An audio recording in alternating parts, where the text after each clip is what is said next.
Ladies and gentlemen, good morning once again. It is very unlikely that the military history of the only nation that has won a counter-insurgency campaign in the 21st century would be complete without the story of its elite forces. The Special Operations Community is represented by the finest fighting outfit of the Sri Lanka Army, organized into two regiments, namely the Commandos and Special Forces. Now, these Special Operations Forces, operating from the sharp end of the strategy through to the operational level and at times tactical level, executing a multitude of missions, spearheaded the campaign. Striking at the terrorist leadership in the depth of the LTT controlled areas, destroying and disrupting their indirect power weapon systems in the mid-battle space and also their reserves, and at times counterattacking to restore the critical defenses. These elites made a seamless contribution to the overall success of this campaign, which is unparalleled in the history of counterinsurgency. Ladies and gentlemen, in the next 25 minutes or so, I'll be taking you through the experience of Special Operations Forces or the elite forces of Sri Lanka Army, and that will include a glance at the history of these elite forces, insights into employment in different phases of the campaign, evaluation of overall impact on the operation by the Special Forces and Commandos, and finally, the lessons learned. And to give you a little introduction to these elites of the Sri Lanka Army, the Commandos were raised in 1980 as a direct action and counter-terror force, whereas the Special Forces were raised 5 years later, in 1985, to conduct unconventional warfare and operations in rural, remote, and urban environments. However, due to the nature of the conflict and their employment over the years, both forces became highly effective and versatile in the conduct of counter-guerrilla and counter-insurgent warfare that are waged in jungle, rural, and urban environments. Their skills were diversified over the years, and their capabilities in long-range patrolling, anti-hijack and hostage rescue operations, waterborne and heliborne operations, combat riding, sniping, and demolitions were acquired, developed, mastered, and finally applied successfully in combat. Explaining next in an outline is the operational and employment concepts of these elite forces during their battles in the northern and eastern theaters of operations separately. Now, it is significant to note that in the east, a complete different operational strategy was adopted by the army as against its strategy in the north. The elite forces were employed to spearhead the thrusts of infantry units directed towards the LTT. The factors that influenced in deciding such a concept were the dispersed enemy dispositions and the thick forest with overhead canopy that is commonly found in the east. And the operations are so designed to fight the LTT with elite forces spanning out in small teams ahead of infantry battalions, gathering information and eroding LTT combat power through a series of well-coordinated attacks over an extended period, thus pulling the battalions to the decisive points on the battlefield. And this process was repeated in stages. By applying this design, the military operations in the Eastern Theater were conducted in two phases. And in the previous session, all manuals how it was done were amply explained by Brigadier Major General Galagi.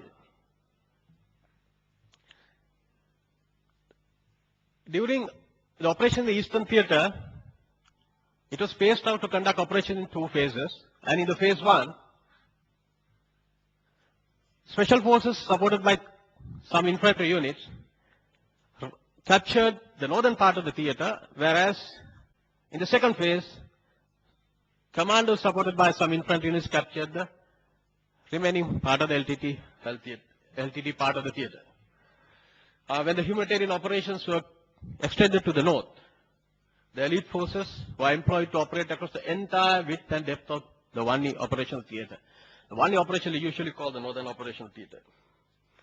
And the tasks of these elite forces range from long-range patrols to small group operations behind enemy lines, conventional operations to unconventional operations, and rescue operations to strike operations. Long-range patrols conducted strategically important operations deeply into the enemy-held territory, such as gaining targets for airstrikes and artillery, ambushing LTT movements, particularly their leaders, and threatening their lines of communication. Meanwhile, the other elite forces operated up to about 20 kilometers ahead of the fighting infantry brigades and divisions, mainly in support of close operations. Thus, these elite forces considerably denied the freedom of movement to the LTT in their rear.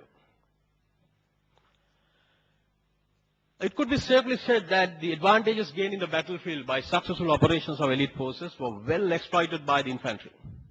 Let me now explain to you with some examples as to how the ways and means of employment of elite forces in gaining operational and tactical level advantages. While infantry formations closely engaged with the LTTE, the elite forces infiltrated through the LTT positions to the area in small teams and carried out concentrated attacks, causing a severe damage to them. Now this forced the LTT to thin out their cadres who had been engaged with the advancing infantry and making their defeat inevitable. Now the elite forces have proved their capability of destroying a considerable number of LTT cadres in a given area prior to infantry reaching their objectives. It is also significant that towards the very end of the battle, the elite forces, having been employed to mop up the area, they resorted to precision targeting and managed to kill almost all the remaining LTT leadership. Protection of flanks of the infantry divisions was one of the main tasks that have been entrusted to the elite forces. As infantry formations advanced forward, their flanks were extended because they liberated areas. Elite forces operated away from these flanks and denied LTT cadres posing a major threat to these flanks.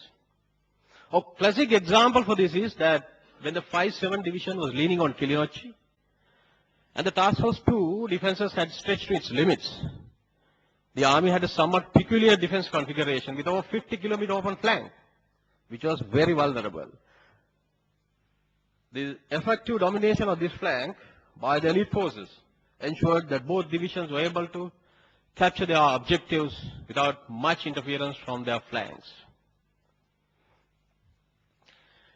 There were a number of instances where elite forces repulsed LTT counterattack and prevented LTT regaining initiative. In one such instance, just after 572 Brigade captured Company's stronghold and resumed advance, LTT launched a major counter-attack and pushed the brigade about 2 kilometers south and threatened to penetrate even further, ensuing fierce fighting in the area. Immediately, 2 squadrons of special forces were rushed to the area, who repulsed the LTT attack and regained the control after 2 days of fierce fighting. In another instance, during late January 2009, when the army was poised to encircle the rest of the LTT controlled areas, with 7 divisions fighting their way through, forces estimated that LTT would concentrate its force at one point on the defenses of the army and attempt to break into the jungles in order to escape to the south. Now, to counter this probability, the elite forces were strategically positioned behind infantry frontages. Now, this contingency paid off 3 times in later stages, as LTT launched 3 fierce counteroffensives to break into the jungles. The fiercest of all 3 was the LTT counteroffensive south of Pudukirappu, where, after 593 Brigade had been completely defeated and pushed back about 5 kilometers by the LTT, the special forces were launched into the area along with commandos to hold the LTT thrust, and they fought back gallantly and regained the control. There were some situations where the progress of infantry advance was impeded or literally halted by well-fortified LTT strong points. So as a last resort, elite forces were called to overcome these strong points. And one such instance, in west of Tampane, 572 Brigade struggled to overcome the LTT strong point that fell along its axis. Special forces raided this strong point, killing a number of terrorists and capturing the area, after which the brigade progressed unimpeded. On 29th September 2008, the LTT raided one of the Air Force bases in the rear of the theater, using the elites, the Black Tigers. Two LTT aircraft bombed the base at the same time.